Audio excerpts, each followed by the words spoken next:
Assalamualaikum. Selamat tengah hari semua. Kali ni dah melampau.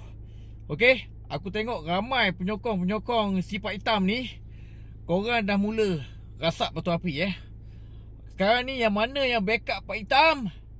Aku nak fight dengan korang semua. Okey?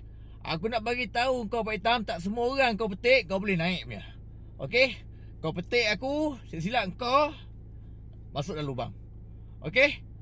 So aku nak pesan dekat kau dengan pengikut kau, satu persatu aku nak. Okey, atas ring. Tak payah cakap banyak. Kau tak pergi bantu dekat Gaza sana, tapi kau duduk kat sini menyalak. Okey, yang kena bom saudara Islam kita kat sana. Kau ingat sikit. Bukan nak bini mak bapak kau yang kena bom. Faham tak? Diorang kena, sepatutnya kau berdoa siapa yang pergi buat bantuan. Bukan yang kau kaitkan diorang yang nak buat misi bantuan tu dengan politik.